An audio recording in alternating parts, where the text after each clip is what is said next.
నమస్తే. సుమన్ టీవీ సగర్వంగా నిర్మిస్తున్నటువంటి కార్యక్రమం పద్మవ్యూహం.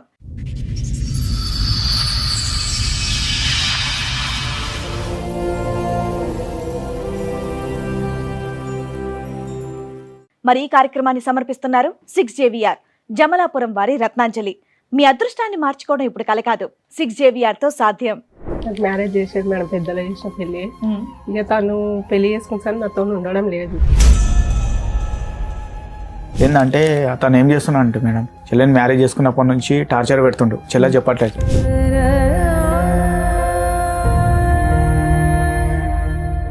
నాకు ఏం లేదు మేడం, ఇప్పుడు అందరు వాళ్ళు బయట పడ్డారు మేడం. నా వల్ల ఫస్ట్ టార్చర్ చేస్తుంది మేడం. మమ్మీ చూసి పెరాలిస్ వచ్చింది, డాడీ స్ట్రోక్ వచ్చి చనిపోయాడు.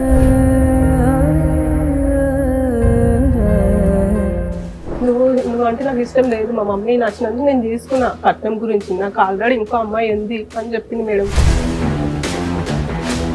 అమ్మ మంచుకున్నప్పుడు మేడం అమ్మ దగ్గర మాయ మాటలు చెప్పి 5 లక్షలు తీసుకుండు. నేను అడగంగా నాకు 1,20,000 రాసి ఇచ్చింది మేడం. ఇప్పుడు అమ్మ మాట్లాడలేని పరిస్థితి. అమ్మా, మీరు దగ్గర ఒక 500 మందిని పిలిచి భోజనాలు పెట్టారు. కనీసం మీ ఏరియాలో పెద్ద మనుషులు గాని వీళ్ళు గాని వచ్చి ఎవడ అడగలేదా?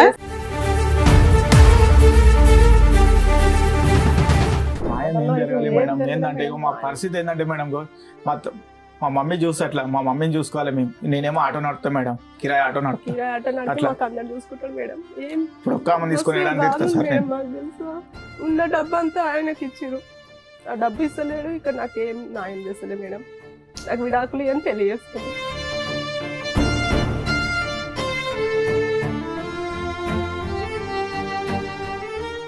ఈ కార్యక్రమంలో మనతో పాటు ఉన్నారు ప్రముఖ హైకోర్టు అడ్వకేట్ రమ్యాకుల గారు. నమస్తే మేడం. నమస్తే. ప్రముఖ సైకియాట్రిస్ట్ డాక్టర్ కళ్యాణ్ చక్రవర్తి గారు. నమస్తే సార్. ప్లీజ్ కూర్చోండి సార్. మేడం, పల్లవి గారు ఒక సమస్యతో ఇక్కడ రావడం జరిగింది. సో ఆవిడ సమస్య ఏంటో అడిగి తెలుసు. నమస్తే అండి. నమస్తే మేడం. ఎక్కడి నుంచి వస్తున్నారు పల్లవి గారు? నేను బడపేట నుంచి వస్తున్నా మేడం. ఓకే, మీతో పాటు వచ్చిన వాళ్ళు మీ బ్రదర్. మీ పేరేంటి? శివ మేడం. శివ గారు, చెప్పండి దేని గురించి వచ్చారు ఇక్కడికి, ఏంటి మీ సమస్య? నాకు మ్యారేజ్ చేసేది మేడం, పెద్దలు చేసిన పెళ్ళి. ఇక తను పెళ్లి చేసుకుంటాను నాతో ఉండడం లేదు. ఎన్నేళ్ల క్రితం అయింది మీ పెళ్లి? నాకు ఇప్పుడు 4 సంవత్సరాలు. 4 years అవుతుంది. 4 years. October 17, 2022 madam. ఓకే. ఏం చేస్తాడు అతను? అతను ఇంతకుముందు గుల్కుల్ హాస్టల్లో చేస్తుండే మేడం. అందులోకి మానేశాడు. ఏంటంటే అతను ఏం చేస్తున్నా అంటే మేడం, చెల్లెని మ్యారేజ్ చేసుకున్నప్పటి నుంచి టార్చర్ పెడుతుండు. చెల్లె చెప్పట్లేదు. అంటే డాడీకి కరోనాలో 2 కళ్ళు పోయినాయి మేడం. మా డాడీకి చూపు లేకుండే డాడీకి. అయితే ఏంటంటే మేడం, ఇక మా ప్రొసీజర్ అంతంతనే ఉంది. ఏం చేసిన అంటే మేడం, ఇక సంబంధం ఏంటంటే మా అత్తమ్మ వాళ్ళ త్రోన్ వచ్చింది బాలాపూర్ నుంచి. వాళ్ళ అమ్మమ్మ వాళ్ళు చూశారు. చెల్లికి ఏంటంటే చెల్లి మంచిగా ఉండాలి, మేము బయట ఉన్నా సార్ అన్నట్టు ఇల్లాంబి పెళ్లి చేసినాం మేడం. ఇల్లాంబి పెళ్లి చేసినాము. ఇప్పుడు అందరు వాళ్ళు బయట పడ్డారు మేడం. నా వల్ల ఫస్ట్ టార్చర్ చేస్తుంది మేడం. మమ్మీ చూసి పెరాలిస్ వచ్చింది, డాడీ స్ట్రోక్ వచ్చి చనిపోయాడు. వాని వల్ల డాడీ స్ట్రోక్ వచ్చింది మేడం. ఇప్పుడు అందరూ వెళ్ళి వద్దున వేసుకొని తిరుగుతుంది మేడం. ఎక్కడ పోయినా న్యాయం అయితే లేదు. అంటే పిఎస్కి వెళ్ళినాం మేడం, పెద్ద మనుషులలో మాట్లాడినాం. ఎక్కడ వాడు ఏంటంటే సార్, వాళ్ళు ఏం చేశారంటే మొత్తం గ్లామింగ్ చేశారు. వాళ్ళ అమ్మమ్మ వాళ్ళకి ఇట్లా వేరే అమ్మాయితో లవ్ లో ఉన్నాడు అతను. ఫోర్స్ఫుల్ మ్యారేజ్, కట్నం కోసం పెళ్లి చేస్తారా? కట్నం గురించి పెళ్లి చేసుకుంది మేడం. ఈ ప్రేమ వ్యవహారం అనేది పెళ్లికి ముందే ఉంది ఆల్రెడీ. ఏంటంటే వాళ్ళ అమ్మమ్మ వాళ్ళు ఎలా తెలుసో తెలుసుకోవచ్చా? మాకు ఎలా తెలుసు అంటే సార్, ఇప్పుడు మ్యారేజ్ అయినాక చెల్లెని టార్చర్ పెడుతుండు. టార్చర్ పెట్టి 2-3 సార్లు కొట్టి పంపిస్తే. ఎన్ని రోజులకి పెళ్ళైన వెంటనేనా? పెళ్ళైన నెల నుంచి టార్చర్ మేడం. మీకు పిల్లలు గానీ ప్రెగ్నెన్సీ గానీ? నా దగ్గరకు అసలు రాకపోతుండే మేడం. తను ఇంకా కొడుతుండే. నువ్వు అంటే నాకు ఇష్టం లేదు, మా మమ్మీ నచ్చినందుకు నేను చేసుకున్నా. కట్నం గురించి నాకు ఆల్రెడీ ఇంకో అమ్మాయి ఉంది అని చెప్పింది మేడం. ఇంటికి రాకపోతుండే మేడం, మస్తు టార్చర్ చేస్తుంది మేడం. వాళ్ళ మమ్మీ ఏమంటుండే, నువ్వు బాయ్ కాడ వచ్చినా అడవేమో అనుకో, నేను అత్తయ్య ఫోన్ ఇవ్వవా అమ్మ బాగా చేసేసరికి ఏమొద్దు ఆడేనానో అనుకుంటా, నువ్వు తిని పండుకొచ్చి. పెళ్ళిని ఎన్ని రోజుల తర్వాత చెప్పాడమ్మా నాకు వేరే అమ్మాయి ఉంది అని? నెల రోజులకి. ఫస్ట్ నెల రోజులు బాగున్నారా? పోనీ దగ్గరికి రావడం గానీ? దగ్గర ఏం లేదు మేడం, దూరం. అప్పుడే నువ్వు ఆల్రెడీ వీళ్ళకి చెప్తావు కదా దగ్గరికి రావట్లేదు, ఫస్ట్ నైట్ జరగట్లేదు అని. చెప్పిన మేడం, చెప్పిన ఊట్లా ఇంకా ఆయన నాకు ఇష్టం లేదు, నేను దూరం ఉంటా, ఫస్ట్ నైట్ కి వెళ్ళినా కూడా నేను ఏం చేయాలి అన్నాను. ఏం చేస్తూ ఉంటాడమ్మా అతను? ఇప్పుడైతే ఖాళీగానే ఉంటుంది మేడం. అప్పుడు ఏం చేసేవాడు? అప్పుడు గురుకుల హాస్టల్ జాబ్ చేసేది. ఏమైనా కట్నం ఇచ్చారా మీరు? 3 లక్షలు ఇచ్చాం సార్. 3 లక్షలు కట్నం ఇచ్చాము. 8 తులాల బంగారము అన్ని పెట్టించాం సార్. 3 లక్షలకి ఇల్లు అమ్మేశారా మీరు? అంటే 3 లక్షల కంటే మేడం, ఇప్పుడు ఏంటంటే మేడం, మేము ఏం చేసామంటే ఇల్లు అమ్మి అతను కట్నం పెళ్లి గురించనే ఇల్లు అమ్మాం మేడం. గ్రాండ్ ఎంతకి అమ్మారు ఇల్లు? నేను 22 lakhs కి అమ్మాయి మేడం ఇల్లు. ఏం చేశారు మిగతా డబ్బులు? ఆయనకు 8 తులాన్నర బంగారం పెట్టాం మేడం. 3 లక్షలు కట్నం ఇచ్చాము. ఇక మిగతా అన్ని విధాలు అన్ని పెట్టించినాం మేడం. బాసాన్లు అన్ని. వాటికి ఎంత ఖర్చు అయింది? మొత్తం కలిపి ఒక 5 లక్షలు 6 లక్షలు. మిగతా డబ్బు అంతా ఏం చేశారు? ఇంత డబ్బు మమ్మీ అయినా మళ్ళీ మిత్తి నడిపిస్తాని మేడం. మమ్మీ దగ్గర 5 lakhs తీసుకున్నాడు మేడం. గ్రాండ్ గానే చేశారు చాలా గ్రాండ్ గా చేశారు. బాలాపూర్ లో యాలాలి బాలరెడ్డి గార్డెన్ మేడం. 1,00,000 మేడం కల్ ఫంక్షన్ హాల్ కి మొత్తం పెళ్లి డిన్నర్ ఒకతాన. అయితే వాడు అమ్మ మంచుకున్నప్పుడు మేడం అమ్మ దగ్గర మాయ మాటలు చెప్పి 5 లక్షలు తీసుకుండు. నేను అడగంగా నాకు 1,25,000 రాసిచ్చిండు సార్. ఎప్పుడు ఇది పెళ్లికి ముందా? పెళ్లి తర్వాత 5 లక్షల మమ్మీ దగ్గర అమౌంట్ ఉన్నాయని తెలిసి 5 లక్షలు తీసుకుని నాకు 1,20,000 రాసిచ్చిండు మేడం. ఇప్పుడు అమ్మ మాట్లాడలేని పరిస్థితి. మమ్మీ ఇక అమౌంట్ ఇంకో అమ్మాయిని చేసుకున్నాను. ఫోటోస్ తీసుకుంది మేడం. ఇంతవరకు ఆ పైసలు కూడా ఇవ్వట్లేదు. నా వల్ల పైసలు ఆపింది మేడం. ఇంకో అమ్మాయితో మ్యారేజ్ కూడా అయిపోయిందా? చేసుకుని మేడం. ఇంకో బాబు వీళ్ళ పుట్టిండు. ఏదో ఫోటో ఏదో అందులో ఈ ఫోటో అంటే బండ్లగూడ పిఎస్ లో నాకు ఈ ఫోటో దొరికింది madam. Pavani madam, CI madam. ఏ ఇయర్ లో? ఇయర్ అంటే ఇప్పుడు మీ 22 లోనే చేసుకుండు. అంటే ఈ చెల్లె గొడవ అవుతుంది కదా మేడం, ఆ మధ్యలోనే చేసుకుండు. అంటే ఆల్రెడీ వాళ్ళ అమ్మమ్మ వాళ్ళ రిలేటెడ్స్ అంట మేడం. వాళ్ళు ఏం చేసినట్టు మొత్తం మాకు గ్లామింగ్ చేసారు మేడం. ఏంటంటే వాళ్ళ అమ్మమ్మకి తెలుసు, వాళ్ళ మామయ్యకి తెలుసు, వాళ్ళ అమ్మకి తెలుసు. వాళ్ళ అమ్మకి ఎంత రజాది దిగి చూడు మేడం. ఆ అమ్మాయి ఆమె ఎంత అందరు కలిసి చేసారు మేడం. ఇప్పుడు అందరు కలిసి చేసారు మేడం. నన్ను ఇట్లా ఇప్పుడు వాళ్ళ మమ్మీకి ఎంత మంచి దిగి చూడండి మేడం ఫోటో. వాళ్ళ మమ్మీ ఇలా దిగారు వాళ్ళతో పాటు. కొత్త కోడలు వచ్చింది, దాన్ని కొట్టి పంపించినాం. దానికి అవసరం లేదు మేము అని చాలా అడ్జస్ట్ మేడం వాళ్ళ మమ్మీ కూడా. అమ్మా మీరు అంత దగ్గర ఒక 500 మందిని పిలిచి భోజనాలు పెట్టారు. కనీసం మీ ఏరియాలో పెద్ద మనుషులు గాని వీళ్ళు గాని వచ్చి ఎవడ అడగలేదా? న్యాయం తర్వాత ముందు అడుగుతారు కదా ఒక తప్పు జరిగినప్పుడు. ఎవరు లేరు మేడం. ఇప్పుడు పెద్దవాడిని నేనే. ఎక్కడ వెళ్ళినా ఏమైతుందంటే ఈ పోరాడు అనుకోని మేడం నేను ఎంత మంది తీసుకెళ్ళినా చూడండి మేడం. ఎంత మంది తీసుకెళ్లి మాట్లాడాను. ఏంది నాకు ఎటువంటి న్యాయం జరగట్లేదు మేడం. 4 ఏళ్ల నుంచి ఇదే జరుగుతుంది. ఇదే మేడం. నేను ఎవరు మన మహిళా సంఘం ఉంటారు కదా మేడం, వాళ్ళని తీసుకెళ్తే దాదాపు నాకు 2 లక్షలు అప్పైనా మేడం. వాళ్ళ అంత మందిని తీసుకెళ్ళినా మేడం. ఎక్కడ పోయినా న్యాయం జరుగుతలే మేడం. తెలుసు మీకు ఏం న్యాయం కావాలనుకుంటున్నారు?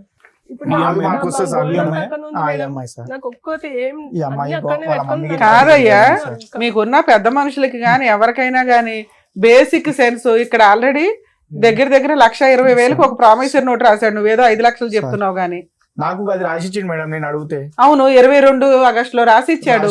ఈ ఆగస్టుకి అయిపోయింది కదా, ఏం చేస్తున్నారు మీరు కేసు వేసుకోకుండా?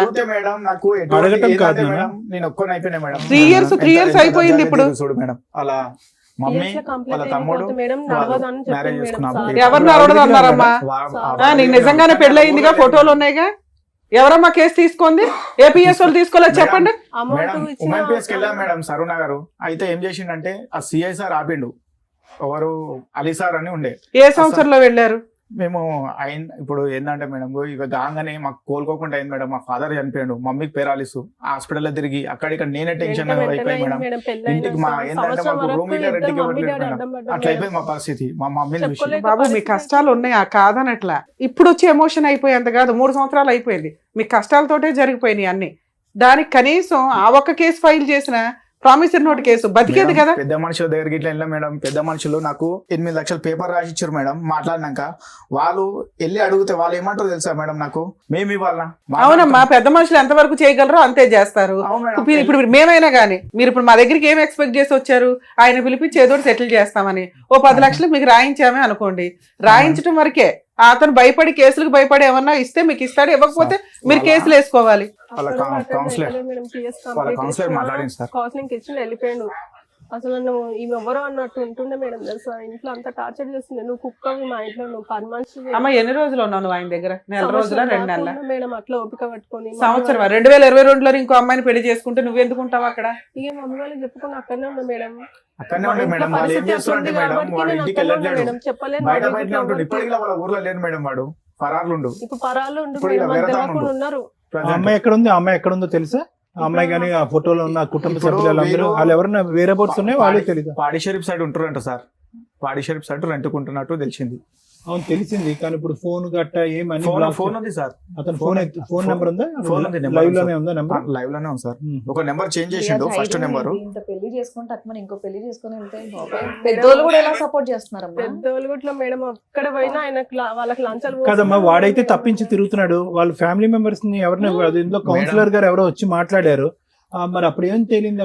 కౌన్సిలర్ ఏమంటుండే తెలుసా సార్, ఇప్పుడు పెద్ద మనుషుల మాట్లాడినప్పుడు మేము రామంటుండు, కౌన్సిలర్ ఏమంటుండ అంటే అరే బాబు నువ్వు చేసిన తప్పు, ఎందుకంటే పిఎస్ వాళ్ళు వచ్చారు నా దగ్గరికి ఇంకోరికి, ఇట్లా నువ్వు ఇంకో మ్యారేజ్ చేసుకున్నావు, వాళ్ళకి ఇట్లా ఏమంటారు, నువ్వు ఆ అమ్మాయికి ఒక సంబంధం చూసి చెయ్యన్నారు, అంతకు మేము చేయమన్నారు, మేము నీ వల్ల వచ్చి మేము దెబ్బలు తినాలి అన్నట్టు కౌన్సిలర్ ఇలా రావట్లేదు సార్, అంటే వెళ్ళి మాట్లాడతామంటే. ఎవరు ముందడుగు చేస్తలే మేడం, అమ్మాయి ఇట్లా అయింది కదా నీదే తప్ప అని అందరు వాళ్ళనే తిడుతున్నారు మేడం. ఊర్లో కూడా తెలుసా, నువ్వు మంచిగా ఉంటే అమ్మాయి బయటకి ఎందుకు వెళ్తుందిరా, నువ్వే చేసినావు ఇదంతా అని తననే అన్నాడు మేడం. ఏ పెద్ద మనిషి అనడంగానే ఇంకా న్యాయం ఏం జరిగిందని? న్యాయం ఏం జరగాలి మేడం, ఏంటంటే మా పరిస్థితి ఏంటంటే మేడం, మా మమ్మీ చూస్తే అట్లా, మా మమ్మీని చూసుకోవాలి మేము, నేనేమో ఆటో నడుపుతా మేడం, కిరాయి ఆటో నడుపుతా, కిరాయి ఆటో నడిపి మాకు అందరు చూసుకుంటాడు మేడం. ఏం ఇప్పుడు ఒక్క అమ్మని తీసుకొని వెళ్ళడానికి సార్ మేడం, మాకు తెలుసా ఉన్న డబ్బు అంతా ఆయనకి ఇచ్చిరు, ఆ డబ్బు ఇస్తలేడు, ఇక్కడ నాకేం న్యాయం చేస్తలే మేడం, నాకు విడాకులు అని తెలియజేసుకున్నాను. ఆఖరి సార్ ఎప్పుడమ్మా మీరు ఇద్దరు కలిసి ఉన్నది, మాట్లాడుకున్నది, కలిసి ఉన్నది? కలిసి అస్సలు లేరా? మొదటి రోజు కాడి నుంచి నువ్వు దూరంగానే ఉన్నావా? దూరంగానే పెట్టింది సార్, కొట్టి పంపిస్తే మరి 1 year ఎక్కడున్నావు నువ్వు? మీ అమ్మ వాళ్ళ ఇంట్లో ఉన్నావా? ఉంది సార్ మేడం, కొట్టి అప్పటి నుంచి ఆదివారం పిఎస్కి ఎమ్మెల్సీ అయింది మేడం. పెళ్లి బాబోయ్, ఇప్పుడు ఎంతకాలం నీ భర్తతో కలిసి ఉన్నావంటే ఒక 1 year ఉన్నానండి అన్నావు, 1 year మీ ఆయనతో లేవా? పోతుండే మేడం డ్యూటీ కానీ నైట్ డ్యూటీ మేడం. సరే ఒక రోజు కాకపోతే ఒక రోజు కూడా వస్తావా? వాళ్ళ ఇంట్లో నేను వాళ్ళ ఇంట్లో ఉన్నావు కదా? వాళ్ళ ఇంట్లో ఉన్నా కానీ అతనితో మాటలు గానీ కలవటం గానీ లేదు. 1 year వాళ్ళ ఇంట్లో అయితే ఉందా? 1 year ఉంది మేడం. ఉంది. ఇంకోటి ఏంటంటే మేడం, వాడు రాకపోతుండే ఇంటికి. మరి ఎవరుండే వాళ్ళ ఇంట్లో? వాళ్ళ మమ్మీ ఉంటుండే, మరిది ఉంటుండే. కొట్టి ఎట్లా వెళ్ళిపోతుంది అన్నట్టు కొట్టేసి సార్, కొట్టి పంపిస్తే ఎమ్మెల్సీ వాళ్ళ మమ్మీ ఎఫ్ఐఆర్ అయిందా ఏమన్నా? ఎఫ్ఐఆర్ అయింది మేడం. ఏది చూపించండి ఎఫ్ఐఆర్. ఎఫ్ఐఆర్ కాపీ ఉందన్నా? ఉంది. ఈ ఎమ్మెల్సీ తర్వాత ఉందిగా, క్యాజువాలిటీ ఓపీడీ ఉంది. ఇది ఎప్పుడు 23లో కదా? సార్ ఈ ఫ్యామిలీ కౌన్సిలింగ్ వచ్చాడన్నా? ఈ సార్ అతను ఏం చేస్తుండంటే, మేము వెళ్ళినప్పుడు రావట్లేడు, ఆ సిఎస్ఆర్తో కాంటాక్ట్ చేసుకుండు. మేము ఈరోజు వెళ్ళి కూర్చున్నాము, నెక్స్ట్ డే కూర్చున్నాం, ఆ రోజు రావట్లేడు, సార్ ఇన్ఫర్మేషన్ ఇస్తుండు. మళ్ళీ నెక్స్ట్ డే ఏం చేస్తుండంటే, నెక్స్ట్ డే మేము పోయిన రోజు వస్తుండు, సార్ ఏమంటుండు, వచ్చి నాతో కలిసి వెళ్ళిపోయాడు అంటుండు. అది ఏందో అర్థం కావట్లేదు మేడం. మీరు ఇంకే లాయర్ చేత ఏ కేసులు వేయలేదు, డొమెస్టిక్ వైలెన్స్ కానీ మెయింటెనెన్స్ కానీ?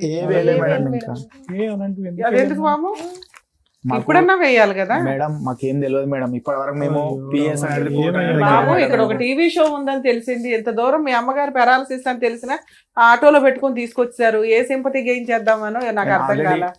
దానికి ఒక పద్ధతి ఉంటది కదమ్మా. ఇప్పుడు ఆవిడ వచ్చి ఏం చేస్తారు, మీ వైఫ్ వచ్చారు, ఆవిడ వాళ్ళిద్దరు ఇంటి దగ్గర ఉండొచ్చు, మీరు ఏం అడగాలనుకుంటున్నారు అనేది ఇక్కడికి వచ్చి మాట్లాడొచ్చు. అందరి దగ్గరికి పేపర్లు ఇవి అవి వేసుకుని వెళ్తున్నారే తప్ప రిజల్ట్ ఏంటి అనేది ఒక స్టేజ్ లో, రెండో స్టేజ్ లో అర్థమైపోవాలి కదా. 3 years 4 years ఈ రోజులో తెలియకపోవడం ఏంటి సార్? లా అనేది యూట్యూబ్ చూస్తున్నా తెలుస్తుంది, తెలియకేం కాదు, వీళ్ళకి ఊరికే అయిపోవాలి నిమిషాల్లో. కాదు మేడం, ఆల్రెడీ మాకు ఏం చేశారంటే, వాళ్ళు మధ్యలో ఉన్న వాళ్ళు ఏం చేశారంటే మాకు అక్కడనే ఆపిరు మేడం. ఇప్పుడు మేము మహిళా సంఘంతో మాట్లాడినాం కదా, మహిళా సంఘాలతో ఆపారు, ఒక 2 నెలలు ఆపారు, తర్వాత 2 నెలలు ఇదే, తర్వాత పెద్ద మనుషులు ఆపారు, 2 నెలలు ఆపారు, తర్వాత ఇంకో పెద్ద మనుషులు వెళ్ళారు, 2 నెలలు ఆపారు, పోలీస్ స్టేషన్ కి వెళ్ళారు, 3 నెలలు ఆపారు, ఉమెన్ పిఎస్ కి వెళ్ళారు, 2 నెలలు ఆపారు. మేడం మా ఫాదర్ చనిపోయింది మేడం మధ్యలో, మా మమ్మీ ఆ తర్వాత సంగతి చెప్తున్నా, ఈ 2 years పంచాయతీ చెప్తున్నా. కౌన్సిలర్ వచ్చారు, 2 నెలలు ఆపారు, తర్వాత ఏంటి? అన్ని అయిపోయినాయిగా. ఈ టీవీ షోకి రావడానికి ముందు ఆ క్లైమాక్స్ కి మధ్యలో ఏం చేశారు చెప్పండి? మధ్యలో అంటే మేడం కోర్టుకే తిరుగుతున్నాం మేడం, జడ్జి మేడం. ఏ కోర్టుకి తిరిగారు? ఏం కేసు? 498 కేసు మీరు తిరగాల్సిన పని లేదు, మీరు అడ్డంగా మోసపోయారు, మాకు అర్థం అవుతుంది. ఆ పెద్ద చీటర్ చేతిలో పడ్డారు. ఆ కుటుంబం అక్కడ అంత సీన్ లేదు, ఇక్కడ మీ దగ్గర అంత సీన్ లేదు. ఏదో ఒకటి జరిగి మీకు 8 లక్షలు ఇవ్వడానికి వాళ్ళ దగ్గర ఏమున్నాయి? వాళ్ళ దగ్గర 8 లక్షలు ఇచ్చారు. మరి మీ ఏరియాలో పెద్ద మనుషులు 1 ఎకరం మీరే వాడుకోండి అని మిమ్మల్ని అనలేదా? ఏం మాట్లాడతలేదు. ఎందుకు మీకెందుకు న్యాయం చేయట్లేదు? ఇంత ఎవిడెన్స్ ఉన్నాయి. మేము ఏంటంటే, మా తప్పు ఏంటంటే మేడం, మేము గైక్నార్ లో ఉంటుండే ఫస్ట్, అక్కడ నుండి ఇల్లు ఇక్కడ తీసుకున్నాం, బడన్పేటలో తీసుకున్నాం. అట్లా మాకేందంటే అక్కడ పెద్ద మనుషులు ఎవరు తెలియదు మేడం, మాత్రం ఎవరు రావట్లేరు. అది మాకేందంటే అక్కడ లీడర్ ఇట్లా సపోర్ట్ బేసిక్ ఒక లాయర్ని పెట్టుకోవచ్చు. ఎవరికి మీ కేసులు మీరు వేసుకున్న 3 ఏళ్ళకి వాడే కోర్టు చుట్టూ తిరుగుతానికి వస్తాడు. తప్పదు, ఎక్కడికి పారిపోవడం కుదరదు. కోర్టులో కొంచెం లేట్ అవుతుందేమో కానీ న్యాయం జరిగిద్ది అంతే, జరగాల్సిందే. జరగడానికి ఉన్న ఒకే ఒక్క క్లైమాక్స్ దారి కోర్టు. కనీసం ఫ్రీ సర్వీస్లో అని మొత్తుకుంటున్నాం మేము. దగ్గర 3 years 4 years నుంచే ప్రతి ఎపిసోడ్లో చెప్తున్నాం. అడ్వకేట్లు పెట్టుకోలేని వాళ్ళే ఇక్కడికి వస్తున్నారు, మాకు అర్థం అవుతుంది.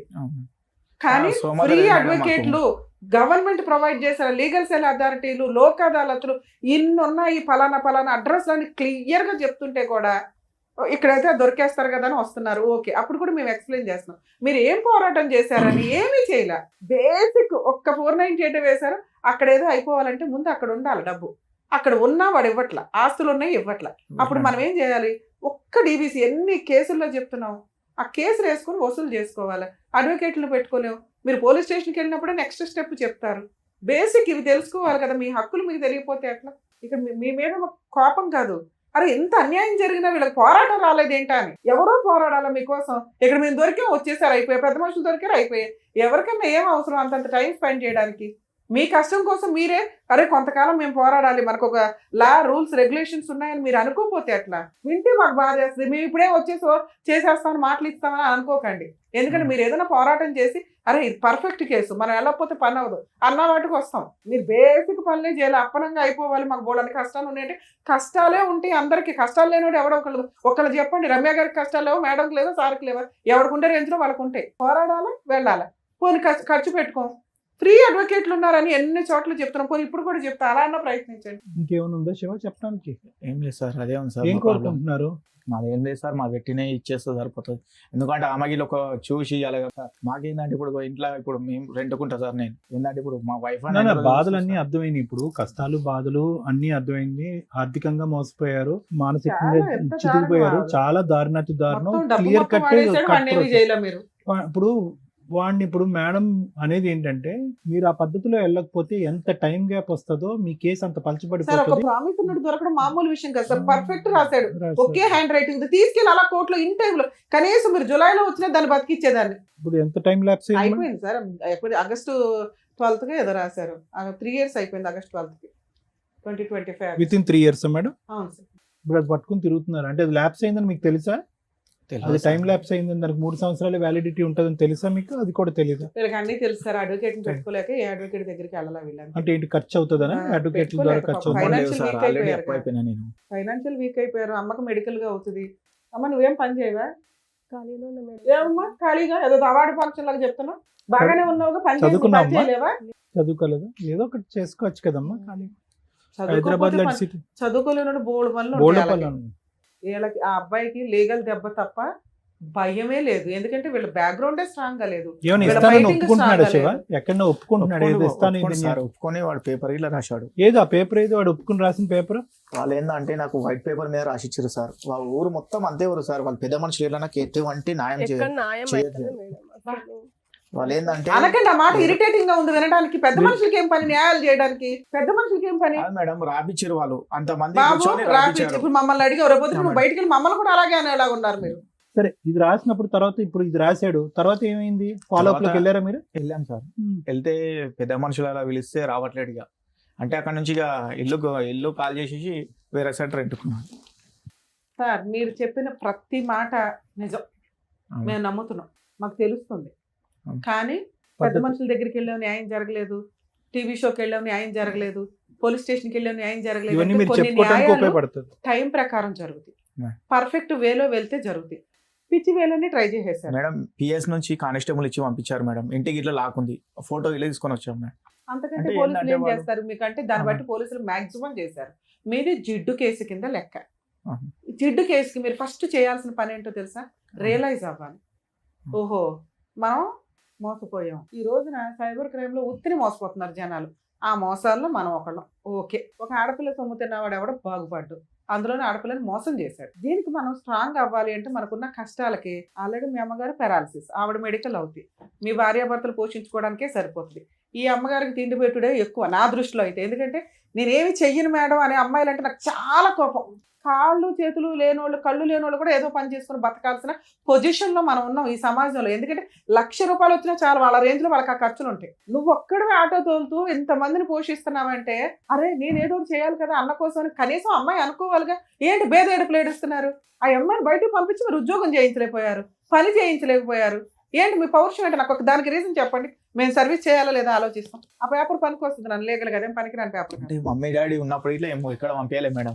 ఇప్పుడు ఏంటంటే ఇప్పుడు ఈ పరిస్థితులు ఉంటే ఏమన్నా నిందలు వేస్తారు అన్నట్టు. ఏమి నిందలు వేస్తారు సార్? ఏ సమాజంలో ఉన్నారు మీరు? ఏ సమాజంలో ఉన్నారు? ఆడపిల్ల బయటికి వెళ్ళి జాబ్ చేస్తే నిందలు వేస్తారా? క్యారెక్టర్ ఎప్పుడు జనాలు అబ్జర్వ్ చేస్తూనే ఉంటారు. ఎవడ పని ఆడు చేసుకెళ్తుంటే కుక్కల మరుగే వాటి గురించి పట్టించుకోవసరలా. ఒకటి ఏ అమ్మాయి అన్నా కరెక్ట్గా ఉంటే మరీ పొడిసి అంత హీనమైన సమాజంలో ఎవరు లేవు. అలా అయితే ఎన్ని సంవత్సరాలు దాచుకుంటాం? 6 లక్షలు 8 లక్షల కోసం ఎన్ని సంవత్సరాలు దాచుకుంటాం? సరే 8 లక్షలు వస్తే ఏం చేస్తారు 8 లక్షలతో? ఆవిడ సరిపోతే జీవితకాలం బతికేయడానికి మళ్ళీ ఇంకోటి ఏమన్నా తీసుకొచ్చి అంట కడతారు. ఇంతేగా ఆ అమ్మాయికి ఒక కుటుంబం కావాలో, భర్త కావాలో, పిల్లలు కావాలి. ఇంతేగా మీ దృష్టిలో? అది నాకు నచ్చదు. మీ కేసు నేను ఎందుకు ఎమోషన్ రీచ్ అవ్వట్లేదంటే అరే వీళ్ళకి ఎన్ని కష్టాలు ఉన్నాయి, మారాలనే అనుకోవట్లా. ఛాన్స్ ఉంది, స్టామినా ఉంది. ఈ మ్యారేజ్ ఏంటంటే మొదటి రోజు నుంచి ఇది 1 వే ట్రాఫిక్. ఏదైతే కనుక అనాలిసిస్ ఆర్ ఇన్వెస్టిగేషన్ పెళ్లికి ముందు జరగాలో అది బహుశా ఏంటంటే అంత క్లోజ్డ్ సీక్రెట్ ఏమీ కాదు. ఆ వ్యక్తి ఏంటి, వ్యక్తిత్వం ఏంటి, ఇంత బహిరంగంగా ఒక అమ్మాయితో ఫోటోలు తీసుకున్నటువంటి వాడు ఆ ఊరు వాడు ఆ చుట్టుపక్కల ఇరుగు పొరుగులు ఏమన్నా లవ్ స్టోరీ నడిచిందంటే కనుక ఖచ్చితంగా చెప్తారు. ఎంత బహిరంగంగా ఉందో చూడండి. అది ఫోటోలు కానీ ఇవి కానీ ఆ పెళ్లి కానీ చాలా హడావిడంతా మామూలుగానే ఉంది. కుటుంబ సమేతంగా అమ్మాయిని దగ్గరుండి పెళ్లి చేశారు. అంతా చాలా కథ నడిచింది. ఇటు వచ్చి ఏంటంటే కనుక వాడిని ఊరికనే ఒక మగాడిని అలా వదిలిపోయకూడదు. వాడిని మార్కెట్లో పెట్టాలి. మార్కెట్లో పెట్టి వాడు ఎంఆర్పి ఎంతో కనుక్కోవాలి. సో ఆ ఎంఆర్పి ప్రకారం మీరు 3 లక్షలు ఇచ్చారు, ఘనంగా పెళ్లి చేశారు, ఒక ఇంటోడు అయ్యాడు. వాడు ఏమనుకున్నాడంటే వచ్చిన కాడి నుంచి మిమ్మల్ని తోలుబొమ్మలాట్లాగా ఇంట్లో ఒక మనిషిలాగా పెట్టి ఉద్యోగం సద్యోగం అనుకుంటూ ఊరు వాడ తిరుగుతూ వేరే సెటప్ పెట్టుకుని అక్కడ కాపురం చేశాడు. ఆ 1 ఇయర్ పాటు కేవలం వాడు 1 ఇయర్ పాటు చేసింది ఏంటంటే కేవలం నీకేంటంటే ఇమోషనల్ గా విరిగిపోయేటట్టు చేశాడు. దొరికినట్టు అందనట్టు బయట ఉంటూ ఏంటి అసలు మొగుడు అనేవాడు ఉన్నాడా, ఒంట్లో ఉన్నాడా అంటే ద ప్లాన్. నేను అనేది ఏంటంటే ఈ విధంగా వచ్చేటటువంటి వాళ్ళకి ముందు నుంచే clear cut plan of action ఉంటుంది. ఈ ప్లాన్ లో కేవలం వాడు ఒక్కడే భాగస్వామి కాదు, మొత్తం కుటుంబ సభ్యులు అందరూ భాగస్వామి. ఎందుకంటే కనుక అరే సమాజం గురించో కట్నం గురించో మనం పెళ్ళైతే చేస్తాము, తర్వాత నువ్వు ఆడుకుంటావో పాడుకుంటావో నీ ఇష్టం, ఆ అమ్మాయిని ఉంచుకుంటావో పంపిస్తావు నీ ఇష్టం అని చెప్పి. ఇక్కడ చూసారా ఏమైందో? కొట్టడం అనేటటువంటిది ఒకసారి జరిగింది, కానీ ఇమోషనల్గా మాత్రం సఫికేట్ చేశారు. నేను ఇమోషనల్గా సఫికేట్ చేయటం అంటే కనుక ఏమవుతుందో అక్కడ నీకు తెలియదు, గందరగోళం. పెళ్ళైన కాడి నుంచి ఫస్ట్ నిన్ను నువ్వు పూర్తి స్థాయిలో అర్థం చేసుకుని నిన్ను పూర్తి స్థాయిలో అతనికి ఇంట్రడ్యూస్ చేసుకునే లోపలే నీకు వేరే అమ్మాయి నా జీవితంలో ఉందని ఇంట్రడ్యూస్ చేశాడు.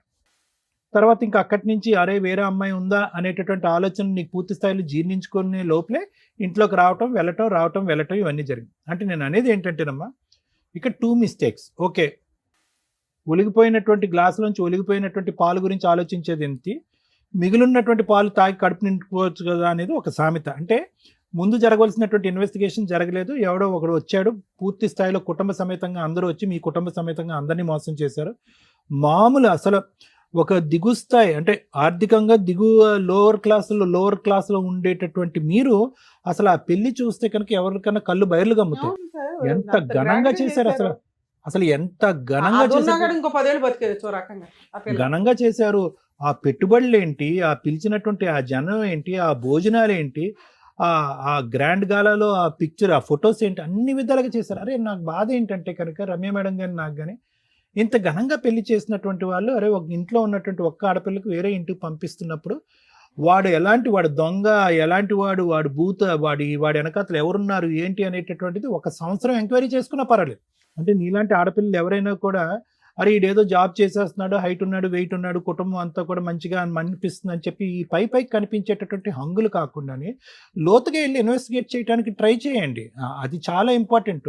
ఎందుకంటే మీరు పెట్టినటువంటి ఖర్చు చూస్తే కనుక ఆ సంబంధం మీకు ఏ స్థాయిలో నచ్చితే కనుక అంత ఖర్చు పెట్టారు. మీరు ఏ స్థాయిలో నచ్చింది మీకు అంటే ఇలాంటి తిరుగులేనటువంటి సంబంధం, అంత గొప్ప సంబంధం అని చెప్పి ఖర్చు పెట్టారు.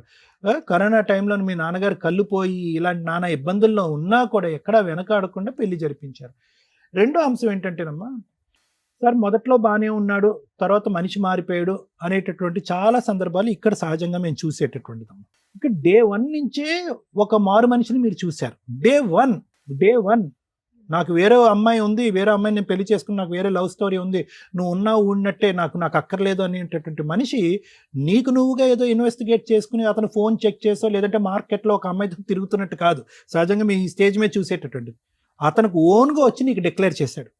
అంటే దొంగోడు వచ్చి నేను దొంగ డాష్ అని నీకు ఓపెన్గా చెప్పుకున్నప్పుడు అక్కడి నుంచి మీరు ఇంకా వెయిటింగ్ ఏం ఆడకూడదమ్మా, హైపర్ అలర్ట్ అయిపోవాలి మీరు. అంటే ఇంకా 1 వే ట్రాఫిక్ అని నేను అన్నాను స్టార్టింగ్ నా ఓపెనింగ్ స్టేట్మెంట్లో. అంటే అది నిలిచేటటువంటి పెళ్లి కాదు, ఊడేటటువంటి పెళ్ళి. ఎందుకు అంటే కనుక కపట్ నాటకం కానీ దొంగ నాటకం కానీ కుటుంబ సమేతంగా అందరూ చేసినటువంటి మోసం అక్కడే బహిర్గతం అయిపోయింది. అక్కడ మొదలైనటువంటి కథ ఎక్కడ వేసిన గొంగలు అక్కడే ఉంది ఇప్పటికీ కూడా. డబ్బులు పోయినాయి, పరువు పోయింది. మొత్తం మీద మీరు ఇంత పరువు పోగొట్టుకుని మీకు కసి కోపం ఎలా రగిలిపోవాలంటే, కసి కోపంతో ఆయన ఏదో కొట్టేసి చంపేమనట్లేదు, అసలు కేసుల మీద కేసులు వేసి అసలు ఊపిరి సలపనివ్వకూడదు, వాడికి ఉక్కిరి బిక్కిరి చేయాలి. అప్పుడు సచ్చినట్టు వచ్చి సిట్టింగ్కి వస్తాడు, కాంప్రమైజ్ వస్తాడు. మీరు ఆ ఒక్క స్టెప్ తప్ప మిగతా అవన్నీ చేశారు. ఇప్పుడు ఏమైంది, అవన్నీ చేయటం వల్ల వాళ్ళని పిలిపించుకోవటాలు, వాళ్ళకి కూడా కొద్ది గొప్ప ఎవరన్నా అవనియండి కొద్ది గొప్ప డబ్బులు ఇవ్వటాలు, వాళ్ళ భోజనాలు కాఫీలు, మీ పెట్రోల్ ఖర్చులు, అక్కడ తిరగటాలు ఇక్కడ తిరగటాలు, ఇవన్నీ తడిపి మోపుడయింది కదా. దాని బదులు ఒక లాయర్ని పెట్టుకుని ఈ పాటికి మొత్తం గట్టిగా బిగించుంటే వాడు కాలబేరానికి రాడు. ఇప్పుడు వాడికి అర్థమైపోయింది. ఇందాక నుంచి ఏమంటున్నారంటే మేడం కానీ నేను కానీ మిమ్మల్ని సైకలాజికల్గా బలహీనం చేసి మిమ్మల్ని అన్ని పద్ధతుల్లోంచి వెళ్ళేటట్టు చేసి, ఏ పద్ధతుల్లో అయితే కనుక మీరు వెళ్తే ఖచ్చితంగా ఓడిపోతారు అన్ని పద్ధతుల్లో మిమ్మల్ని పంపించేటటువంటి విధంగా చేసి, ఎక్కడికి రమ్మన్నా ఆ పంచాయతీకి వచ్చి, ఎక్కడ సంతకం పెట్టమన్నా అక్కడ సంతకం పెట్టి, ఆఖరికి మీ పరిస్థితిని ఎలా క్రియేట్ చేశాడు అంటే కనుక మీరు ఇది తప్ప మీరు ఏమీ చేయలేరు. ఊరికనే చూడండి మీ బ్రదరు బహుశా అతని జీవితకాలం సరిపోదేమో అన్ని ఎవిడెన్స్లు కలెక్ట్ చేసుకున్నాడు. వచ్చిన కాడి నుంచి ఎవిడెన్స్ల మీద ఎవిడెన్స్లు చేస్తున్నాడు. బయట పేపర్లోనే ఇన్ని ఎవిడెన్స్లు ఉన్నాయి, అతని ఫోన్లో స్టోరేజ్ కూడా నిండిపోయింది మొత్తం, అన్ని ఫోటోలు గిటోలు, సఖీ దగ్గర ఫోటోలు అన్నీ. అంటే ఇన్ని ఆధారాలు పెట్టుకుని ఆ ఆధారాలన్నీ ఏం చేశారంటే బీరోలో పెట్టి తాళం వేసి జోబులో పెట్టుకుని జోబులో నింపుకున్నాము. ఆధారాలన్నీ కూడా ఒక ట్రాక్లోకి వెళ్ళి ఒక పద్ధతిగా మీరు పట్టు బిగించుంటే కనుక ఈ పార్టీ గెలిచేసేవారు, మీరు అయిపోయి ఉండేది. ఎందుకు మీరు ఇంకా ప్రైవేట్ పంచాయతీలు, టీవీ షోలు ఇలాంటి వాటి మీదే ఆధారపడుతున్నారు అనేటటువంటిది మా బాధ. పోనీ కలవటానికి ఏమైనా అవకాశం ఉందా? ఎవరైనా కూడా యూజువల్గా ఇలా వచ్చి కూర్చునే వాళ్ళు ఎవరంటే, సార్ 3 years బాగానే ఉన్నాడు, తర్వాత ఒక అమ్మాయి ఎవరో పరిచయం అయిందో, ఆ అమ్మాయితో కనెక్ట్ అయ్యాడు, మంచిగా ఉన్నటువంటి మగాడు తర్వాత మారిపోయాడు అనేటటువంటి చోట మనం ఏంటంటే ప్లాన్ బి, అది 2 వే ట్రాఫిక్. అంటే కలపాలన్నా కలపచ్చు, విడగొట్టాలన్నా విడగొట్టచ్చు, ఫైనాన్షియల్ కంపెన్సేషన్ కావాలన్నా తీసుకురావచ్చు. ఇక డే 1 నుంచి మీకు స్మెల్ తెలిసిపోయింది వీడు కరెక్ట్ కాదని చెప్పి. సో కాబట్టి ఏంటంటే ఇప్పటికైనా నేను చెప్పేది ఏంటి అంటే కనుక, దయచేసి ఈ వేదిక వరకు వచ్చినటువంటి మీరు అర్థం చేసుకోవాల్సింది ఏంటంటే, సానుభూతుల గురించో లేదంటే అయ్యో ఎంత అన్యాయం అయిందమ్మా, ఇంత నష్టం జరిగిందా అనేటటువంటి మాటల గురించో, మీ పనులు మేము చేసేస్తాం, డోంట్ వరీ, వాడిని పిలిపించి మేము సంతకం పెట్టించేస్తాం అని చెప్పి చల్లబొల్లు కబుర్ల గురించో మీరు దయచేసి ఈ బుట్టలో పడకండి. ఒక సిస్టమేటిక్గా ఒక పద్ధతి వ్యవహారం అనేటటువంటిది ఉంది. అది కొద్ది టైం పట్టినా లేట్ అయినా ఖచ్చితంగా అది ఒక మార్గాన్ని డిసైడ్ చేస్తుంది. ఎక్కడున్నా కూడా కొండను తవ్వైనా కూడా వాడు బయటకు వస్తూ ఉంటాడు. ఆ ఒక్క మార్గం తప్ప మీరు ఏం చేయలేదు. వాడిని తలపగలు కొట్టాడు, ఎమ్మెల్సీ అయింది. ఏం ఉపయోగించుకున్నారు ఆ ఎవిడెన్స్ని? మీరు హత్యాయత్నం పెట్టలేదా, అటెంప్ట్ టు మర్డర్ పెట్టలేదా? ఎమ్మెల్సీ అయిందమ్మా, స్కల్ ఇంజరీ, ఫ్రాక్చర్ అయింది, ఎక్స్రేస్తో పాటు మొత్తం అంతా కూడా మీ దగ్గర ఎవిడెన్స్ ఉన్నాయి. ఫాలో అప్ ఏది? ఒక కాగితం పట్టుకుని, ఏదో ప్రామిసరీ నోట్ పట్టుకుని, అది ఎక్స్పైర్ అయినటువంటి 3 సంవత్సరాల తర్వాత జోబులో పెట్టుకుని అది తిరుగుతున్నారు మీరు. ఆ డబ్బులు కూడా మాయమైపోయినట్టేగా. సో ఇప్పటికైనా అమ్మ ఇప్పుడు ఒకటే గుర్తుపెట్టుకో, దిగేమో ఎంత లోతుందో మనకు తెలుసు ఇందులో. ఓకే, ఇప్పుడు మనకి స్విమ్మింగ్ రాకపోయినా స్విమ్మింగ్ చేయాలి, కొట్టాలి అంతే, కాళ్ళు చేతులు ఆడాలి, కొట్టాలి అంతే, కనుక తేల్తాం, లేదంటే మునిగిపోయి చచ్చిపోతాం అంతే, ఏం బతకలేం మనం. ఈరోజు మీరు పోరాడేది దేని గురించి? ఓన్లీ ఒక్కటే మిగిలింది ఇక్కడ, పరువు అనేటటువంటిది మీరు తీసుకోలేదు, వాడు తీశాడు. ఘనంగా మీరు చేసినటువంటి పెళ్లి వల్ల మీరేమీ నష్టపోలేదు, మీరు తలదించుకోవాల్సినటువంటి అవసరం లేదు. ఈ రోజు మీరందరూ కలిపి ఒంటి చేతి మీద ఇతను మొత్తం కుటుంబాన్ని నడిపిస్తున్నాడు. అది మామూలు పరిస్థితి కాదు, పెద్ద వయసు కూడా ఉండదు ఈ అబ్బాయికి ఫస్ట్ మీరు ఇవ్వాల్సిన అందరూ పద, నేను ముందు పద, ఇలాగ ఈ పంచాయతీలు ఇవన్నీ వద్దు, నేను దమ్ము ధైర్యంగా నేను ఉంటాను, నా కాళ్ళ మీద నేను నిలబడతాను, పెళ్ళి ఉంటేనే జీవితం, పెళ్ళి లేకపోతే వేస్ట్, వ్యర్థం అనేది కాదు, నా కాళ్ళ మీద నిలబడి నేను ఉద్యోగం, నేను చేదోడు వాడ్డాడుగా ఏదో ఎంతో కొంత సంపాదిస్తాను, నువ్వు మనోధైర్యంతో ఉన్నా అన్న, మనం ఫైట్ చేద్దాం అని చెప్పి అతనికి ధైర్యాన్ని ఇవ్వండి మీరు ఫస్ట్. మోస్ట్ ఇంపార్టెంట్ అది. ఇది ఒక్కటే మార్గం అమ్మా. నేను చెప్పేది ఏంటంటే కనుక, ఇక్కడ పరువు, ప్రతిష్ట ఇవన్నీ తీసి పక్కన పెట్టండి. ఫైనాన్షియల్ కంపెన్సేషన్ గురించే మీరు ఈ రోజు ఇక్కడ కూర్చున్నారు. దానికి ఉన్నటువంటి ఏకైక దారి లాయర్ మేడం చెప్పినట్టుగా లీగల్ అప్రోచ్, దాన్ని నమ్ముకోండి. మిగతా అన్ని తీసి పక్కన పెట్టండి. సుడో ప్రామిసెస్, ఫాల్స్ ప్రామిసెస్ మేము చేసేస్తామని ఎవరన్నా పెద్ద మనుషులు కూర్చుంటే కనుక ఎవరిని కూర్చోనివ్వద్దు. ఎందుకంటే అందరినీ కూడా టోపీ వేయగలిగేటటువంటి సమర్థుడు మీ సోకాల్డ్ భర్త. Thank you sir. మీ ఇంట్లో ఎవరెవరు ఉంటారు సార్? నేను, మా వైఫ్ మేడం, మమ్మీ, సిస్టర్. మీకు ఎంతమంది పిల్లలు? పిల్లలు లేరు మేడం. 5 years అవుతుంది మ్యారేజ్. మీ వైఫ్ ఏమైనా జాబ్ చేస్తారా? బ్యూటిషియన్ చేస్తుంది. అప్పుడు చేయొచ్చా జాబ్? బ్యూటిషియన్ చేస్తుంది మేడం. అదే ఆ పని చేయొచ్చా? చేయొచ్చు కానీ మీ సిస్టర్ చేయకూడదు అని అంటున్నా. మీ సిస్టర్ చేయకూడదు? అట్లా ఏం లేదు మేడం. కాకుండా అంటే ఇప్పుడు ఎంత అయ్యింది సార్, మీ వైఫ్ బ్యూటిషియన్ వర్క్ చేస్తుందంటే ఆ సరౌండింగ్స్ లోనే ఆవిడ అండర్లోనో ఆవిడ పక్కనో తను చేసే చోట మీ సిస్టర్ ని కూడా పంపించవచ్చు. అంటే 1 month ఎందుకంటే ఒక కన్న తల్లి లాగా రక్షణగా మీ వైఫ్ ఉంది. నిజంగా అమ్మాయిని అప్రిషియేట్ చేయాలి సార్. పెరాలసిస్ అత్తగారు, భర్త వదిలేసిన పాప, మా అమ్మాయి తప్పేమీ లేదు, అయినా కూడా ఇలా ఒక ఆడపడుచుని ఎంటర్టైన్ చేస్తూ మీ ఇద్దరు కష్టార్జితంతో నలుగురిని పోషించుకుంటూ వెళ్తున్నారు చూసారా. మీకు ఓకే బ్రదర్గా మీకు ఓకే, మంచి మంచి బ్రదర్. ఈ మధ్య బ్రదర్స్ అంత ఎమోషన్ కనిపించట్లే. మీ వైఫ్కి హ్యాట్స్ ఆఫ్ చెప్పాలి. ఎవరు సార్ ఈ రోజుల్లో ఏ వదినండి బాబు ఎట్ట కూర్చోబెట్టి వంట ఇప్పుడు చేయగలిగితే ఇంట్లో ఏమైనా శుభ్రం చేసి వంట చేస్తుందేమో, అంతకు మించి ఇది అస్సలు నాకు నచ్చలేదు సార్. ప్లీజ్ నా రిక్వెస్ట్, మీ వైఫ్తోనే పంపిస్తారు. ఆడపిల్ల సంపాదించాలి, అవసరం వచ్చిన రోజు. ఆ అమ్మాయికి అవసరం వచ్చింది, 3 ఏళ్ళు కూర్చోబెట్టేశారు. సంపాదించి కాపురాలు నాశనం చేసుకోమని నేను చెప్పట్లా. ఎందుకు చదివించారు? ఇంటికి సంబంధించి అన్ని బాధ్యతలు టాలెంట్గా చేసుకొని వెళ్తుందని. అవసరం వచ్చిన రోజు ఫైనాన్షియల్ సపోర్ట్, తనని తాను పోషించుకోగలిగిద్దని. ఓకే, ఈరోజు తనని తాను పోషించుకునే పొజిషన్లో లేదు. మీ వైఫ్ కరెక్ట్గా లేకపోతే ఏడబోయేది? మీరు గుండెలు బాదుకొని కూడా అరే మా అమ్మకి మా చెల్లికి నేను ఏదైనా చేద్దాం అనుకున్నా చేయలేకపోతున్నానని చేతులు కట్టుకోవాలి, లేదా మీ వైఫ్ని వదిలేసి ఇక్కడికి రావాలి. మీకు జీవితం ఉండదుగా అప్పుడు, అవునా? అందుకు మీ వైఫ్ని నేను అప్రిషియేట్ చేశాను. మీ ముగ్గురు జీవితాలు మీ వైఫ్ మీద ఆధారపడదు. ఇక్కడికి కూడా వేస్ట్ అయినబ్బా రావడం అని అనుకోకండి. ఎందుకంటే ఇప్పటిదాకా మీ చిప్లో ఏం చేయాలనే దానికి ఫాస్ట్గా అయిపోవాలి, ఫాస్ట్ ఫార్వర్డ్లు అయిపోవాలి, పెద్ద మనుషుల దగ్గరికి వెళ్తే అయిపోద్ది, పోలీస్ స్టేషన్, ఇవన్నీ చేశారు చూసారా. ఎవరికైనా నేను అదే చెప్తాను సార్, కోర్టు వద్దు. చచ్చిపోతున్నారు కోర్టులో జడ్జెస్. పొద్దుట కూర్చుంటే అర్ధరాత్రులు కూడా వర్క్ చేస్తున్నారు. ఇంకా అడ్వకేట్ల కన్నా బ్రీతింగ్ టైం ఉంటుందేమో. మీకు మీ ఒక్కటే కేసు, ఆ డిస్ట్రిక్ట్లో ఉన్న కేసులన్నీ పాపం వాళ్ళకే ఉంటాయి. జడ్జి పోస్టుల కంటే దారుణమైన పోస్టు ఇంకేమీ లేదా అన్న భయం వేస్తుంది. ఎందుకంటే పాపం మొన్న మధ్య డిస్ట్రిక్ట్ కోర్ట్స్కి వెళ్తే కూడా 9 to 10 వరకు కూడా జడ్జిలు వర్క్ చేస్తున్నారు, లేడీ జడ్జెస్ కానీ జెంట్స్ జడ్జెస్ కానీ. అందుకని కోర్టుకి ఫ్యామిలీ కేసులే, మళ్ళీ మిగతా కేసులో కాస్త బ్రీతింగ్ టైం ఉంటుంది. ఈ ఫ్యామిలీ కేసు జడ్జెస్కి నరకం కనిపిస్తుంది ఒక రకంగా. అందరూ మంచోళ్ళే, అందరూ చెడ్డోళ్ళే, ఎవరికి న్యాయం చేయాలి, చట్టం ఏది ఉందో దాని ప్రకారమే వెళ్తూ ఉంటారుగా. కాబట్టి అక్కడ బర్డెన్ పెంచకుండా మీ ఏరియాలో మీ చుట్టాల, మీ పెద్ద మనుషుల, లేకపోతే కుల పెద్దల ఇలా కొంచెం ట్రై చేయగలిగితే 1-6 సిట్టింగ్స్లో సెటిల్మెంట్ అయితే ట్రై చేయండి. అవ్వలా అది జిడ్డు కేసు, లీగల్గా వెళ్ళాల్సిందే. అవును బై టైం పడుతుంది, 3 సంవత్సరాలు పడుతుంది ఖచ్చితంగా. 3 to 5 years అని ఫిక్స్ అవ్వండి. న్యాయం కావాలంటే పడుతుంది మరి. ఎందుకంటే మన ఒక్క కేసే కాదు కదా, అందరం అక్కడికే వెళ్తున్నాం. అర్థమవుతుందా? కాస్త నిజాయితీగా చేసే అడ్వకేట్లు ఎవరైనా ఉంటే రీజనబుల్ ఫీజులకు తీసుకొని కూడా చేస్తారు. మీకు పని అదే తెలియలే. ఎక్కడికి వెళ్తే ఎలాంటి న్యాయం జరిగిద్దో మీకు తెలియకపోవడం అనేది ఇప్పటిదాకా జరిగింది. ఈరోజు అది తెలియచేస్తాం. మీరు కరెక్ట్ డెసిషన్ తీసుకోవడానికి, ఆలోచన విధానం మార్చుకోవడానికి ఈ స్టేజ్ మీకు పర్ఫెక్ట్గా ఉపయోగపడుతుందని నా ఉద్దేశం. గ్రాండ్గా పెళ్ళిళ్ళు చేస్తున్నారా? ఆడపిల్ల పెళ్ళి 1000 మందికి పెట్టామండి, 5 లక్షలు పెట్టి వీడియోగ్రాఫర్ ఫోటోగ్రాఫర్ని పెట్టామండి, 10 లక్షలు పెళ్ళికే భోజనాలకే అయినాయి, సామాన్ ఇచ్చి పంపించాం. ఇవన్నీ గోడకేసిన సున్నం. మీ రేంజ్ ఎంతో అంతే పెట్టండి. జీవితంలో ఒక్కసారే కదా పెళ్ళి అంటే ఆ పెళ్ళే నిలబడట్లా. మీకు ఫోటోలు వచ్చేసరికి అయిపోతుంది ఇక్కడ పేరెంటాలు. గ్రాండ్గా వచ్చి 1000 మంది తినేళ్ళారు, ఉపయోగం ఏముంది? అవన్నీ అబ్బాయి ఇస్తాడా? అబ్బాయికి ఏం పని? మేడం వాళ్ళు ఆ రేంజ్లో పెట్టమన్నారండి భోజనాలు, అందుకే పెట్టాం. అప్పుడు 50-50 అడగండి. మీకు మీ అమ్మాయి సెలబ్రేషన్స్ గ్రాండ్గా ఉండాలంటే మీ సొంత ఖర్చులతో మీరు పెట్టుకుంటున్నట్టే లెక్క తప్ప మీరు ఎట్టి పరిస్థితుల్లో వాటిని వాళ్ళ దగ్గర నుంచి క్లెయిమ్ చేసుకుందామంటే కుదరదు. వేస్టేజ్ ఆఫ్ ఇది. చట్టం ఏం చెప్తుందో తెలుసా? సాంప్రదాయాలను మీరు సింపుల్గా చేసుకొని రిజిస్టర్ మ్యారేజ్ చేసుకోండి అంటుంది. ఆ పని మనం ఎవడం చేయం. ఓకే, మనకు ముచ్చట సాంప్రదాయాలు అవన్నీ వెళ్తే బాగుంటుంది, బ్లెస్సింగ్స్ అలాగే చేద్దాం సింపుల్గా. మన తాహతి ఎంతో అంత. ఇల్లు అమ్మేసి ఆస్తులు అమ్మేసి చేసేది రేపటి రోజున రాకపోతే ఇదిగో చూసారా మానసిక క్షోభ. అవి రావాలని కాదు కదా మనం పెళ్లిని చేసాం, నిలబడాలని చేస్తాం. మరి వాటిని ఎట్లా క్లెయిమ్ చేస్తాం? డౌరీ, అసలు డౌరీ ఎందుకు వచ్చిందో తెలుసా? ఆ సిస్టమ్ ఇప్పుడు కాదు, సీతాదేవి దగ్గర నుంచి వచ్చింది.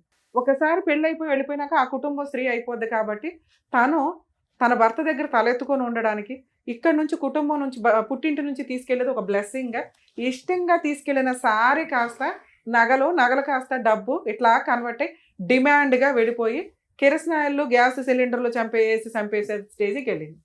దానికి ఒక చట్టం, డౌరీ ప్రొహిబిషన్ యాక్ట్, అంత స్పెషల్గా తీసుకురావాల్సిన వచ్చిన పరిస్థితులు వచ్చినాయి. ఈ రోజున ఎవరన్నా డౌరీ అడిగితే దయచేసి పెళ్ళిళ్ళు చేసుకోకండి. లేదు మేడం మా ఏరియాలో సాంప్రదాయం, మీరేం తీసుకెళ్తారో అది మీ అమ్మాయి పేరు మీదే, అది ప్రాపర్టీలైనా క్యాష్ అయినా ఏదైనా గోల్డ్ రూపంలో తీసుకెళ్తుందా, ఇంతే. అలాగే శాలరీస్ ఒకటి చాలా డిస్ప్యూట్ నడుస్తున్నాయి ఈ మధ్య. ముందే మాట్లాడుకుంటే అమ్మాయి శాలరీ ఏం చేయాలి, తన అకౌంట్లో పెట్టుకుంటుందా, వాళ్ళ పుట్టింటికి పంపిస్తుందా, ఇద్దరు కలిపా. అమ్మాయి శాలరీ వచ్చి అమ్మాయి పక్కన పడుకొని ఓ ఇద్దరు పిల్లల్ని కానీ ఇట్లా ఉండవు. అమ్మాయి సంపాదిస్తుందంటే ఈక్వల్గానే మాట్లాడుతుంది, నచ్చితేనే అలాంటి అమ్మాయిని పెళ్లి చేసుకోండి. ఇంకా మీ కేసు విషయానికి వస్తే సార్, పెద్ద మనుషులు చేయలేదు అనకండి. ఎందుకంటే పెద్ద మనుషుల దగ్గర 1-2 సార్లు మనం వెళ్ళాలి, చాలా ఖర్చులు అవుతాయి. అడ్వకేట్ కంటే ఎక్కువ ఖర్చులు అవుతాయి, మీకు ఆ సంగతి తెలుసు, ఫేస్ చేశారు. కాకపోతే మీ కోరిక ఏంటంటే ఫాస్ట్గా అయిపోద్దేమో, కోర్టుల చుట్టూ వెళ్తే టైం వేస్ట్ అన్న ఒక ఉద్దేశంతో మీరు మేబీ ఈ డెసిషన్ తీసుకొని ఉంటారు, కరెక్టే. కానీ 1-2 సార్లకి ఫెయిల్ అయింది. ఏ పెద్ద మనిషి అయినా, ఏ లాయర్ అయినా, ఏ కోర్టు అయినా ఆర్డర్స్ ఇవ్వగలదు తప్ప గుంజి తీసుకురాలేదు. అలా ఆడు ఇవ్వలేనప్పుడు ఏం చేస్తారు? జైలుకి పంపిస్తారు. జైలుకి వెళ్ళటం అనే ఒక భయం ఉంది చూసారా, దాంతోటే సెటిల్మెంట్లు అవుతాయి. 1. 2, ఆస్తులు ఉంటే వారసత్వపు ఆస్తులు కానీ వాళ్ళ పేరు మీద ఆస్తులు కానీ, అరే నువ్వు ఇవ్వ మాకు, నువ్వు జైలుకు పో, నీ ఆస్తిని నేను క్లెయిమ్ చేసి ఆ పిల్లకి ఇప్పిస్తా అని అంత డెసిషన్ తీసుకోగలిగే కెపాసిటీ ఉన్నది కోర్టుకు మాత్రమే. ఇతను పెద్ద మనుషుల దగ్గర ఒక వైట్ పేపర్లో రాసిచ్చాడు క్లియర్గా 8 లక్షలు ఫుల్ అండ్ ఫైనల్ సెటిల్మెంట్ అని.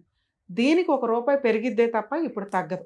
ఓకే, ఆ రోజుల్లో 8 లక్షలు ఆ రోజే ఇచ్చుంటే మీరు ఎక్కడైనా ఇన్వెస్ట్మెంట్ పెడితే అది ఇప్పుడు 15 లక్షలు 20 లక్షలు అయ్యేది. ఆ రోజు అతను ఇవ్వలేదుగా.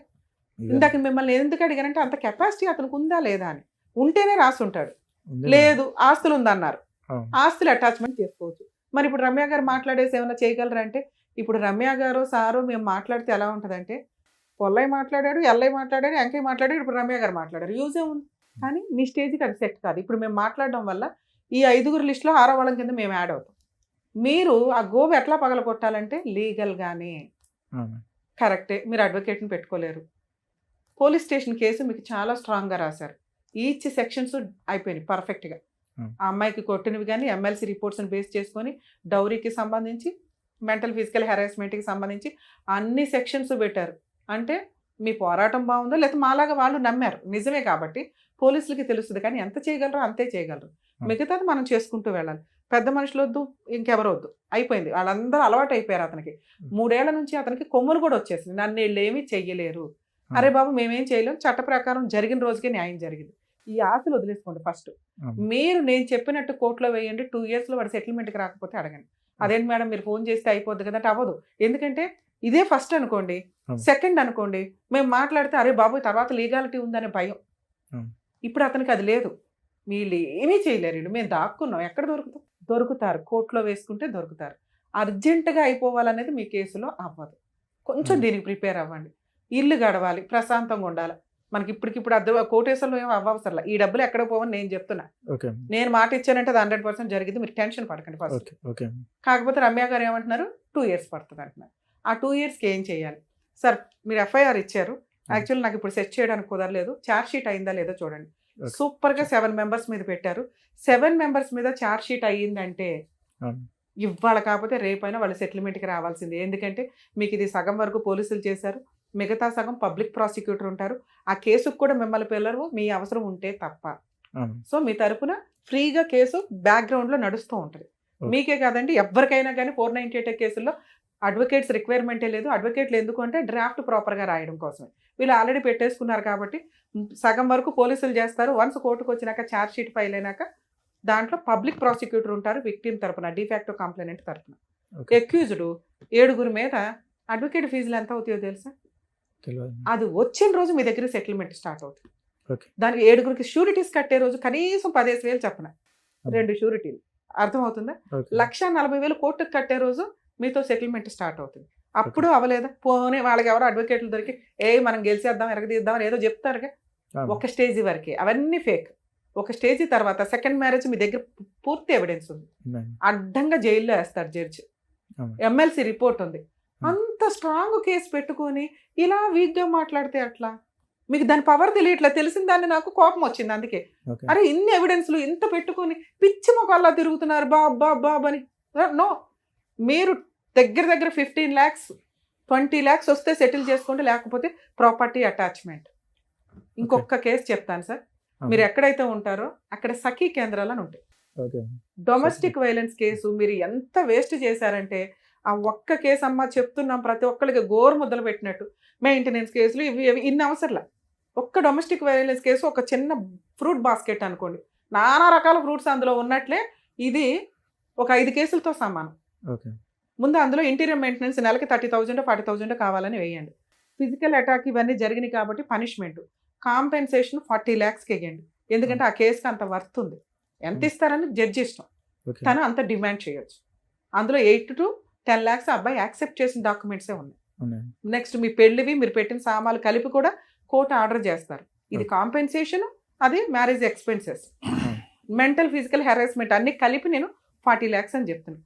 ఇది ఎక్కడ అంటే సఖీ కేంద్రానికి వెళ్ళి మీరు పోలీస్ స్టేషన్లో ఎలా అయితే బిహేవ్ చేస్తారో అక్కడ అలా బిహేవ్ చేస్తే government free legal aid provide చేస్తారు. ఓకే. అక్కడి నుంచి మీకు అడ్వకేట్. ఈ 2 వేసి మీ పని మీరు చేయండి. ఇలా పని చేయాలంటే సొసైటీ ఏమనుకుంటుందో, చుట్టుపక్కల అమ్మ ఏ తప్పు చేయలేదు సార్, ఈ రోజు అలాంటి అమ్మాయిలు దొరకట్లా మాకు క్యారెక్టర్ తోటి. ఎవరో ఏదో అంటారు గుచ్చుతారంటే ఎవరి పని అడుగుంది, వాళ్ళ పాపని వాళ్ళే పోతారు. అంత గబ్బు నోరు వేసుకుని వాళ్ళు తిరుగుతుంటే మనమేం అనలేంగా, అర్థం అవుతుందా? వాళ్ళు ఏదో అనుకుంటారు, వీళ్ళు ఎవడో చోపడి తిండి పెట్టరుగా. ఆ అమ్మాయిని గౌరవంగా జాబ్, నువ్వు జాబ్కి వెళ్తావు వెళ్ళవా, ఏదో ఒక పని, అసలు నెక్స్ట్ 1st తారీఖు నుంచి నువ్వు వెళ్ళావని చెప్పి నేను వినాలి ఆ మాట. ప్లీజ్ లేడీస్ ఇట్లా ఉండకండి తల్లి, అవసరమే లేదు. అన్ని పర్ఫెక్ట్ ఉన్నారు మీరు, మీ వదిలి చూసి నేర్చుకోండి. ఆ అమ్మాయి కుటుంబం కోసం వెళ్ళింది, ఆ పిల్ల బంగారం ఒక రకంగా. మరి మిమ్మల్ని తిట్టినా పడండి, ఎందుకంటే అంతే మీ కేసు అంతే.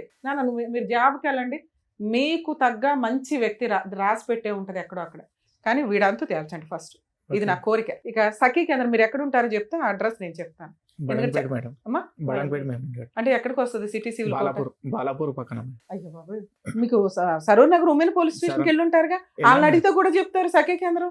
కనుకోట మేడం, కనుకోట. సార్ మీ దాంట్లో సఖీ కేంద్రం ఫోటో ఉంది కదయ్యా, వెళ్ళా సార్ నేను. సఖీ అని ఫోటో తీసే సఖీ కేంద్రం కనుక్కుంటాను అంటున్నా. ఒకవేళ వెళ్తేనా ఒకసారి ప్లీజ్ వెళ్ళండి. నేను ఇప్పుడు చెప్పినట్టు అక్కడ ఇది 498 ఈ పేపర్స్ మీ దగ్గర ఉన్న ఎవిడెన్స్ అంతా ఒక సెట్ పెట్టుకోండి, అన్ని కేసులకి కావాలి. సో ఆ కేసుతో కూడా మ్యారేజ్ ఫొటోస్, వెడ్డింగ్ కార్డు, అమ్మాయికి సంబంధించింది, ఈ FIR కాపీలు, ఇక్కడే కంప్లైంట్లో చెప్పారు అవి చెప్తూ ఇందాక నేను చెప్పిన డిమాండ్స్ అడగండి, ఫ్రీ అడ్వకేట్ని అడగండి. 100% ప్రొసీడింగ్స్ ప్రకారం మీకు 100% 15 lakhs అన్న సెటిల్మెంట్ అవుతుంది. ఇప్పుడు నేను చెప్పిన వేలో మీరు ఫైట్ చేస్తే మీ ఫైటింగ్ మీరు చేయండి. ఇన్ కేసు ఒక 1.5 yearకి ఏదైనా తేడా వస్తుంది, షో నడుస్తూనే ఉంటుంది మీ అందరి కోసం. ఓకేనండి, అవన్నీ ఆధారాలు సార్.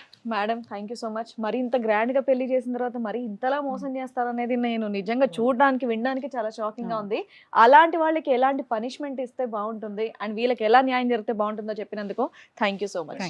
మరో కథతో మళ్ళీ కలుద్దాం.